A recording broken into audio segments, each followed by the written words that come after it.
It's running. I love the chase and the hunt, and I set the pace when I'm running. I always take what I want, and I always give it 100. Don't need a bank, no I'm funded. Play the game like it's nothing. I'm always thankful for something. 170 Newton meters. Tighten up these bolts. Now we're good to go.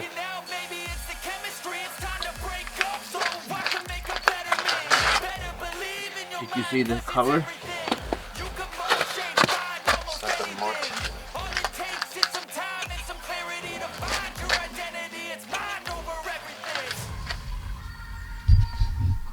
It should be clear. It's definitely not clear. Hi guys, my name is Hannu and I'm from Finland. Come and join me as I convert this 2006 Iveco Daily to an amazing campervan. There is always an adventure waiting for you, so let's go.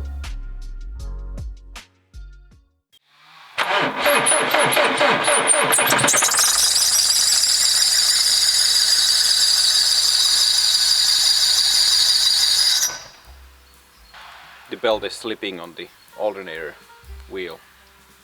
I try to spin the alternator again and let's see if we can fix the issue about the slipping belt.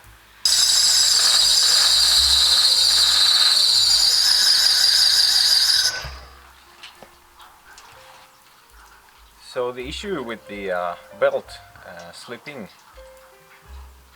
I think it was the alternator. I took the alternator out. It turns this way, but not the other way. It seized. So another issue, of course. But when I took this off, I found it's have a crack in here, so it's split in half almost. So I need to buy a new one. This is a 140 amp model. I think the parts is not the biggest issue in here because nowadays I actually work with Iveco, so that's one good point for me. These alternators, this is Bosch model, and this is 140 amp model, and it's about 550 euros from Bosch itself. But yeah, you need to buy a new alternator as well.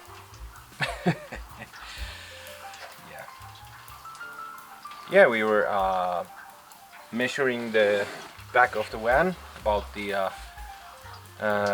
where it's gonna be all the things in here. So when is the time to start the interior work?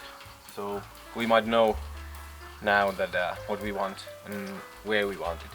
Of course, the bed gonna be in the back, and the bathroom gonna be behind the driver's seat, and there's gonna be room for 4 people to sleep in there, and something like that. But let's see in the future what we gonna build.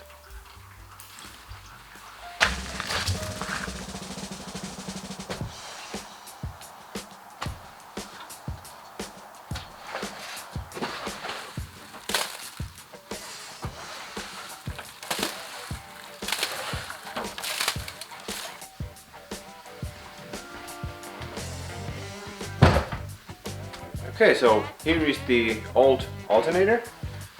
Now we need to take the pulley off from the old alternator. Here's the special tool for the pulley. One end is the Torx head, and then there's the like a socket in the middle.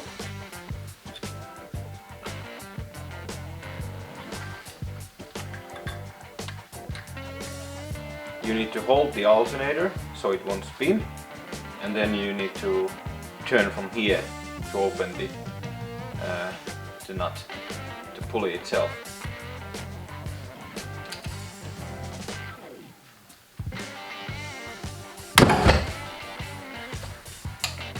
Now it's open.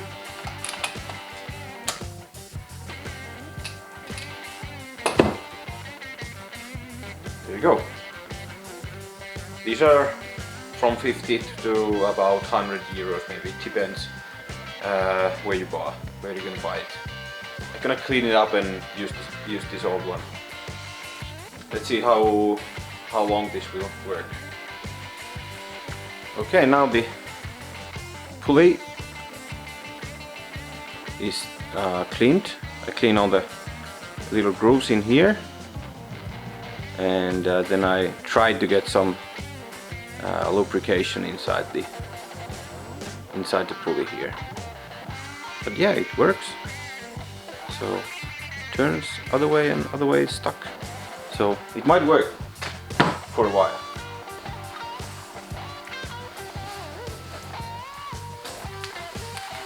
Here is the new alternator. This is same size, 140 amps.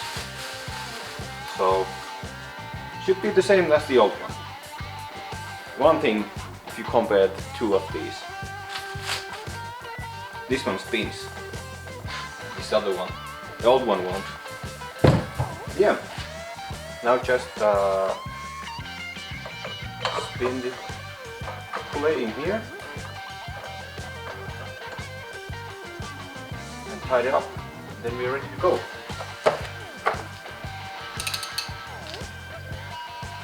Okay.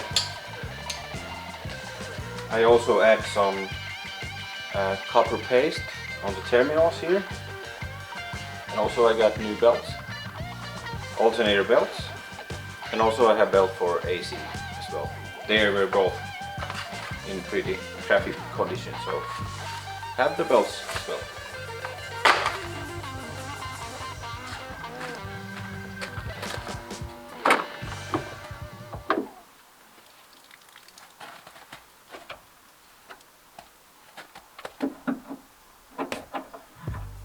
Okay, so here are the belts. This is the narrow belt for the AC, and this is the alternator belt. And if you want to see, okay,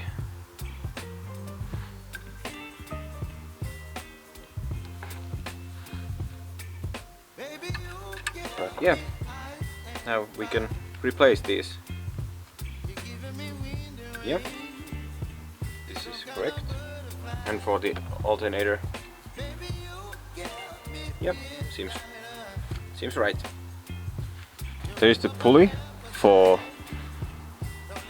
the AC belt, and I was trying to clean up a little bit. Then I noticed that I have a holes already, so it's so look.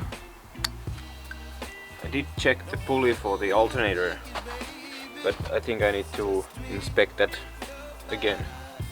Yeah, of course I can run this engine without this belt, but then we don't have AC. But yeah, I need to order a new pulley for the AC belt.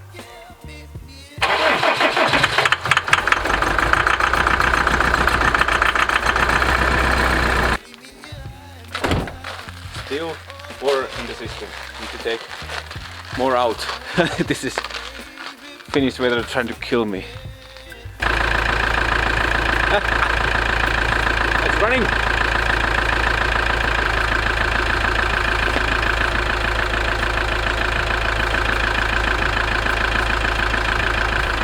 Now we run without the AC belt because the pulley was broken, so well, it's not an issue because you can run the engine, of course, without the AC because it's only pulling air conditioning compressor. So yeah, I'm gonna let the engine run and check if everything seems to be fine.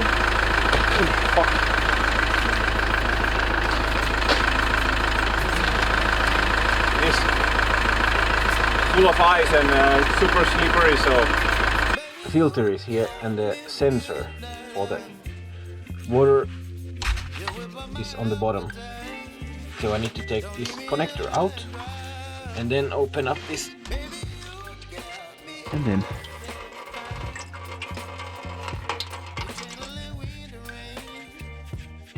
not too tight, this is enough. Then the sensor wire go back.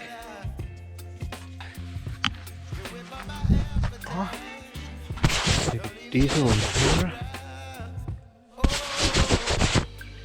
Okay, now we can. The screw is still open on the body of the filter. I just run a little bit. So the diesel goes into the filter. Okay, I can see it's draining a little bit. And now I close this. Okay. Okay, so now it should be okay again. Okay, now we can see if we have the light. Let's try.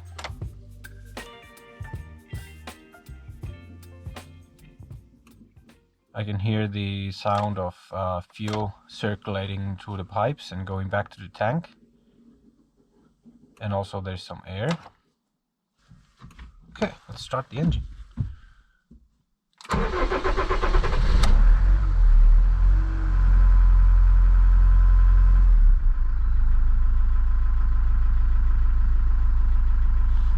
Okay. It's running pretty smoothly. And not too much of steam or smoke coming out, so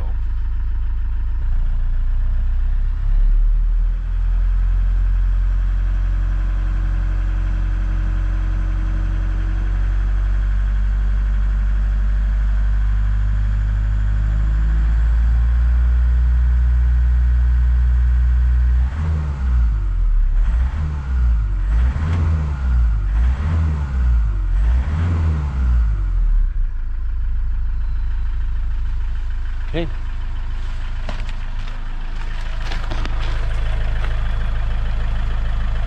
Yeah.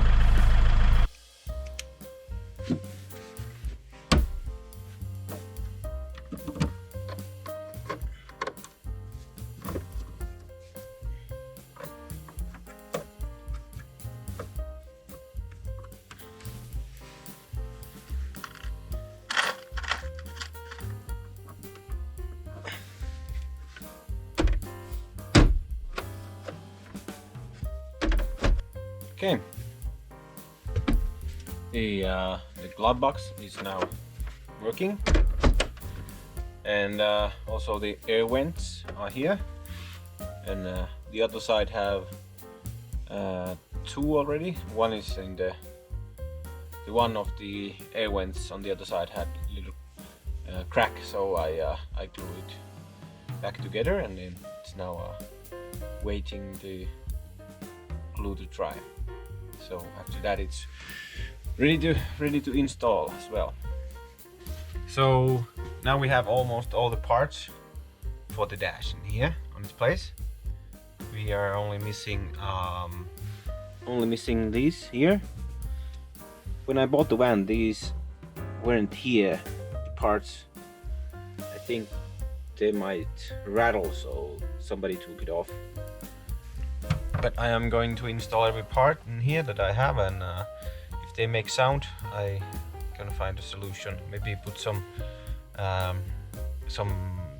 do you call it, lining carpet or something like that in there, so it would maybe help if it makes some squeaky noises or something like that when you're driving on the road.